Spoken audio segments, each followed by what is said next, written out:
A decade after his passing, Muhammad Ali's widow, Lonnie Ali, believed the heavyweight icon's defining legacy wasn't the championships or Olympic gold. It was the humanity he carried into every room and every interaction. Muhammad was a very compassionate individual who showed compassion every day, and he really is the guidepost for compassion when you think about it, because that's the way he treated people. He showed up every day with kindness and empathy in his heart. Long before he became a global icon, Ali was Louisville's own Louisville Lip, a magnetic, sharp-tongued champion whose meteoric rise in boxing exploded onto the scene with an increasingly powerful voice on civil rights. His place in sporting history rests comfortably among the immortals, a three-time heavyweight champion whose influence stretched far beyond prize fighting. While his athletic accomplishments can't be denied, Lonnie argued that it was his humanitarian work that resonated most deeply with the world he left behind, and it's what feels most absent today. Today, we are in a place where we are losing touch with our humanity and with each other. It's causing rifts, not just in families and communities, but in this nation. We're becoming increasingly polarized and separated and sort of retreating to people who think like us, look like us, and not really reaching out. Following his death, Louisville honored its most famous son with a week-long remembrance that culminated in a funeral procession that winded through the city and past the modest childhood home where his story began.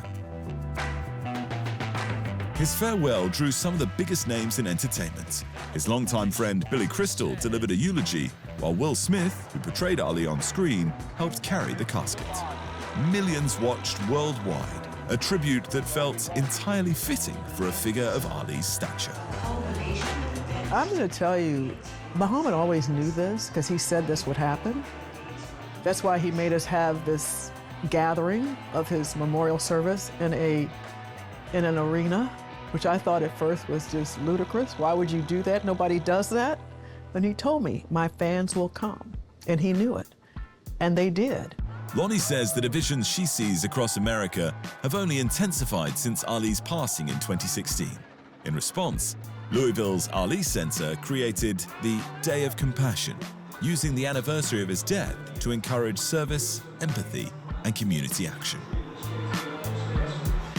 She describes the initiative as a celebration of one of Ali's foundational values.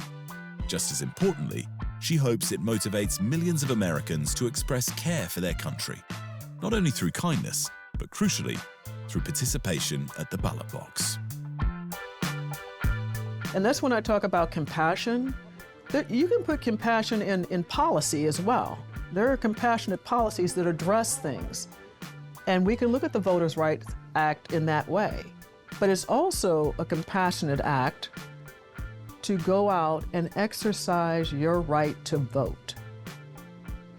Everybody needs to do that. I don't care what color you are or who you are, you need to vote. And too many of us sit at home and we don't exercise that vote, we take it for granted.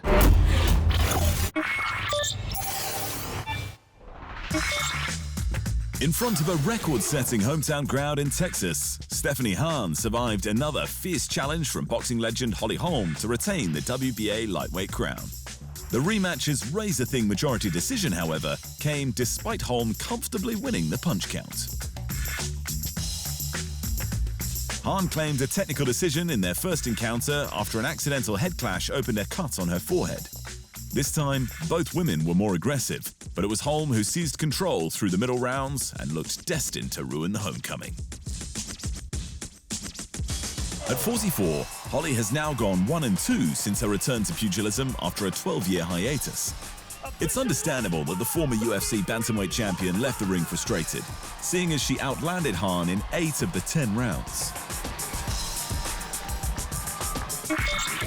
"I feel like I won that fight," said Holm. "I want to keep fighting if it's fair. It's disheartening when you put that kind of work in. It's kind of frustrating." With one combat sports icon now in the rearview mirror, Hahn has her sights set on another all-time great, Katie Taylor, one of the most accomplished pound-for-pound fighters women's boxing has ever produced. Tonight, Taylor. "I know everyone wants Katie, But she beat my sister Jennifer Hahn years ago, and I want to get revenge for her, said Steph. I came back to boxing to help my sister prepare for Katie Taylor, and it would be an honor to be her last fight. I would go to Ireland for that. Fresh off a third victory over Amanda Serrano in the defining trilogy of women's boxing, Taylor has made it clear she wants one final bout before retirement. Hahn holds a title in Taylor's former weight class, but whether that or Hahn is a big enough draw for Taylor's farewell is another thing entirely. As for Serrano, she handled her own business in the co-main events by stopping Cheyenne Hansen in round 2 to retain her unified featherweight crown. The victory also matched Christy Martin's long-standing women's boxing record with her 32nd career knockout. Days before the fight, Serrano revealed that 2026 will likely mark the end of her professional career. She also made no secret of her intention to chase down Martin's knockout mark, which has stood since 2005. It clearly showed too, as Serrano went hunting from the opening bell and never let up. Hansen gamely exchanged early, but the real deal found another gear, landing 29 of her 53 power shots in the second round, completely overwhelming Hansen and forcing the stoppage.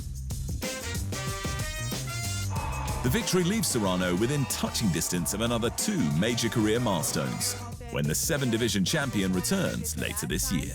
And women won. I can break the knockout record in my next fight, Serrano said. I can get my 50th win and break Christy Martin's knockout record.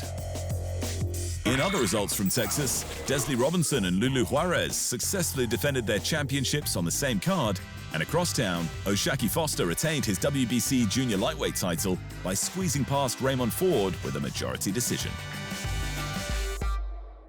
Meanwhile, on the other side of the boxing world, Dmitry Bivol ended his 15-month layoff with a dominant title defense in Russia, pitching a near-perfect shutout against Mikhail Eifert to retain his WBA and IBF light heavyweight belts. Bivol, whose profile exploded after his upset victory over Canelo Alvarez in 2022, last fought in February of 2025, when he defeated Artur Beterbiev in their rematch to capture the undisputed light heavyweight championship. A third fight with Beterbiev was expected, but the WBC mandated a defense against David Benavidez. Bivol vacated the belt to pursue the trilogy, and when those plans stalled, the IBF ordered the bout with Eifert, and then back surgery in August delayed everything even further. What's next isn't even up to him. This bout was only for Bivol's IBF and WBA titles because the WBO is not sanctioning championship bouts in Russia while the Russia-Ukraine war is ongoing. Okay, no problem.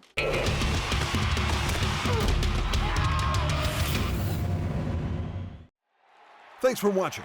And remember, if you want more fight sports in your life, just hit the subscribe button.